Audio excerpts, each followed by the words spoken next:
Juan presenta a Jesús de una manera distinta a cómo la presentan los evangelios sinópticos. Juan presenta a Jesús como el Mesías, el Hijo de Dios, el Dios del Antiguo Testamento, el Verbo hecho carne. En las bodas de Caná, Jesús transforma, cambia el agua en vino, así como Dios había cambiado el agua en sangre en tiempos de cuando Israel estaba en Egipto, y entonces aquella vez para juicio, esta vez para alegría. Era un nuevo nacimiento, esta vez el nacimiento de la alegría en el Evangelio, no en la ley. Pero también luego el Señor se encuentra con un ciego y el Señor lo sana. El ciego puede ver y luego dice: yo soy la luz del mundo.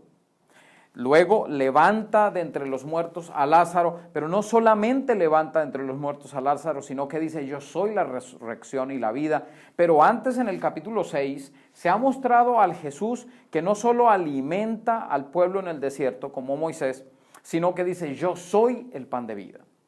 Es una manera de mostrar a un Jesús divino, al Hijo de Dios. De hecho, es uno de los propósitos del Evangelio de Juan. En el capítulo 18 se nos relata una escena que es cautivadora. Jesús va a ser arrestado. Y dice el capítulo 18, versículo 3, entonces Judas, tomando una compañía de soldados romanos y guardias de los principales sacerdotes y de los fariseos, fue allí con antorchas, lámparas y armas. Pero Jesús, sabiendo todas las cosas que le habían de acontecer, se adelantó y les dijo: ¿a quién buscan? Le contestaron: a Jesús de Nazaret. Les dijo: yo soy. Estaba también con ellos Judas, el que lo entregaba. Cuando les dijo: yo soy, volvieron atrás y cayeron a tierra. Les preguntó pues de nuevo: ¿a quién buscan? Ellos dijeron: a Jesús de Nazaret. Jesús respondió: les dije que yo soy. Pues si a mí me buscan, dejen ir a estos. Y aquí se presenta una vez más a Jesús diciendo: yo soy.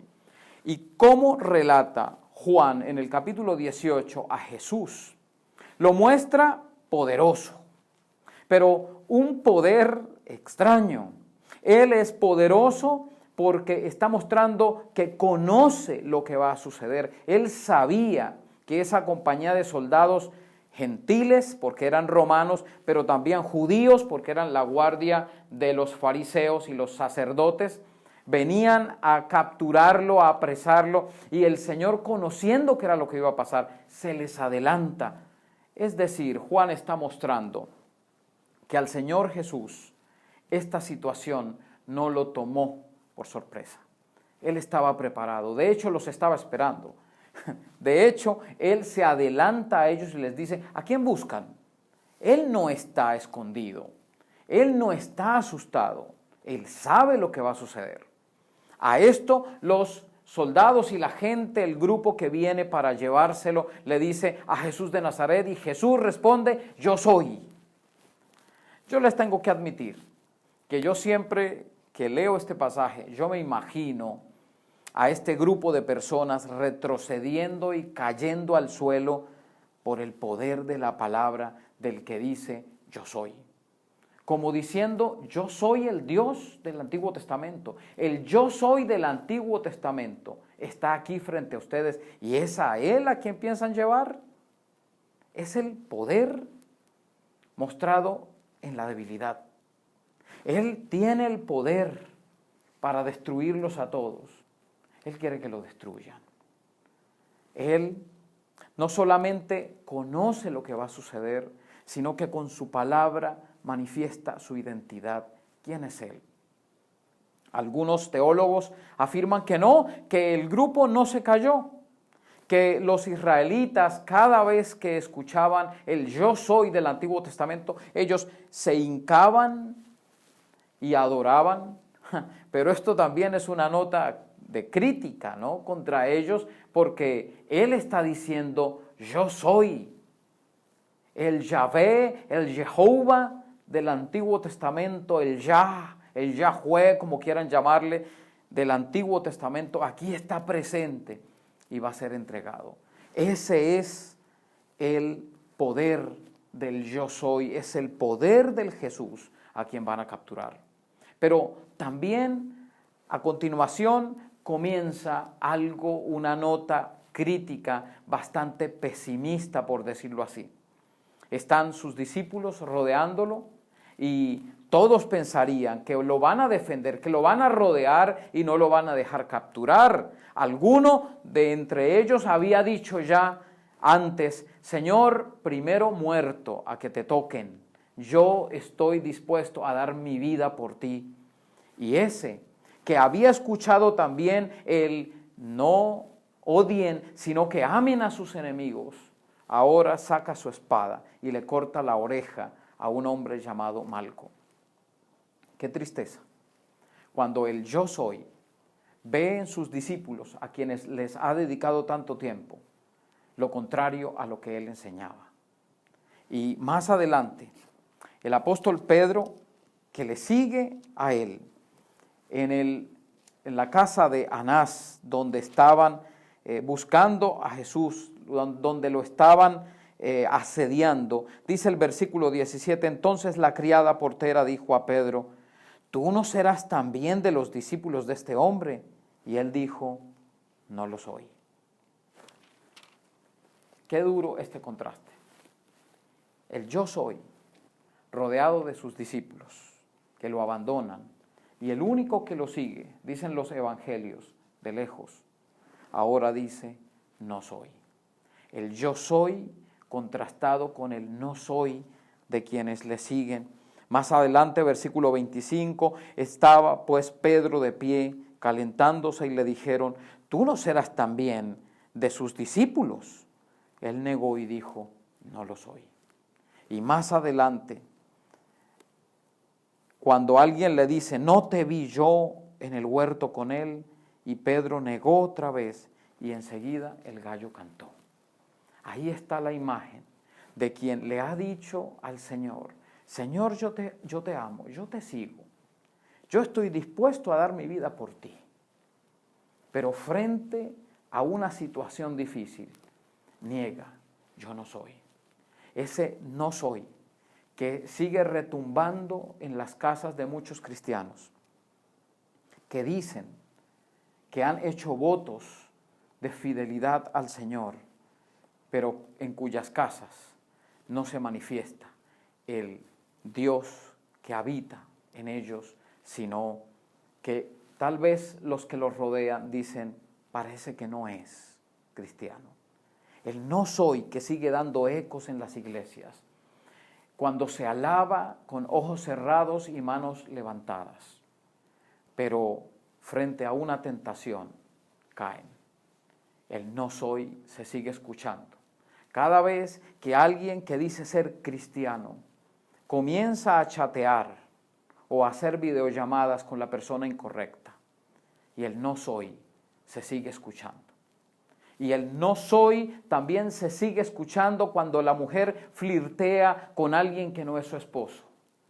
Cuando alguien que le ha dado la vida al Señor le niega con sus actos.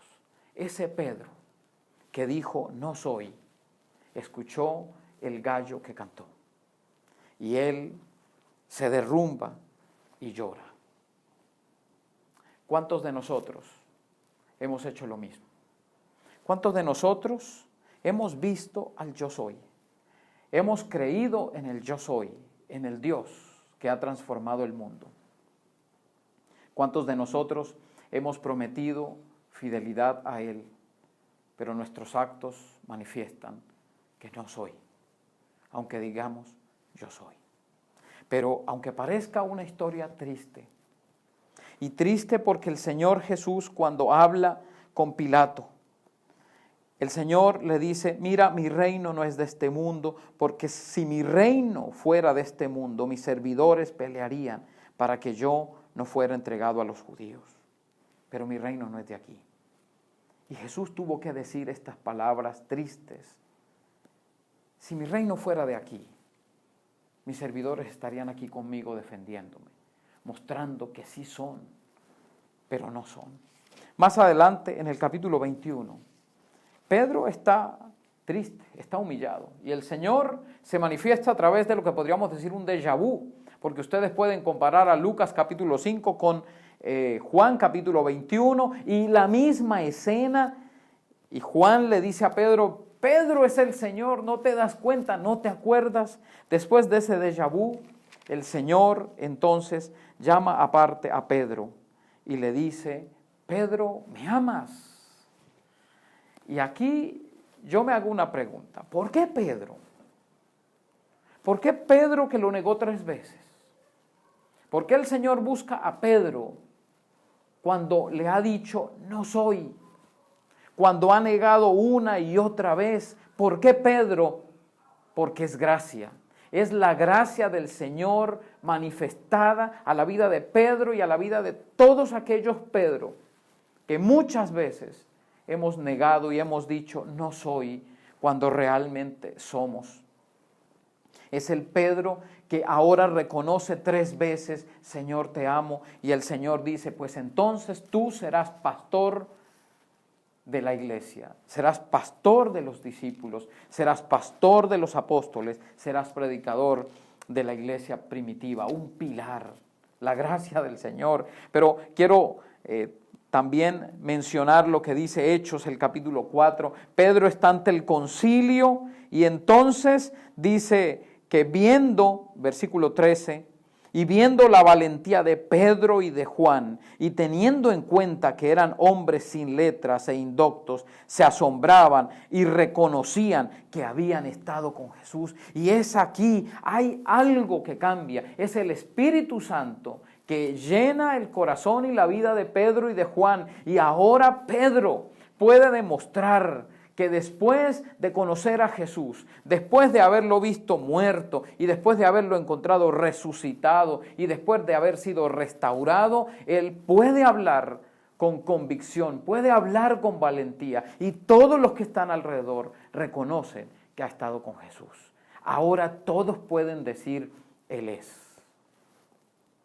Queridos hermanos, quiero terminar diciéndoles que hay oportunidad. En estos días podemos reconocer que muchos son y que muchos no son.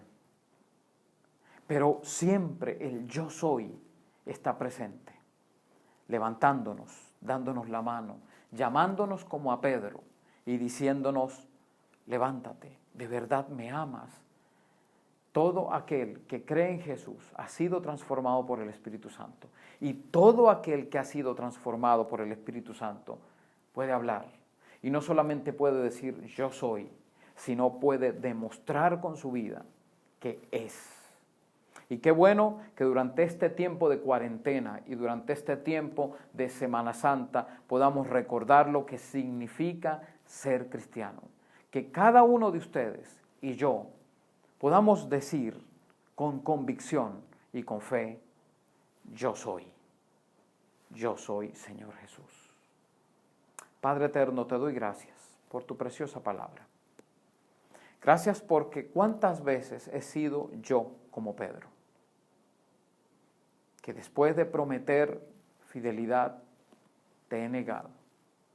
Te he negado frente a la tentación, te he negado frente a la presión, te he negado cuando mi temperamento manifiesta que al parecer no soy, cuando mi identidad no está clara.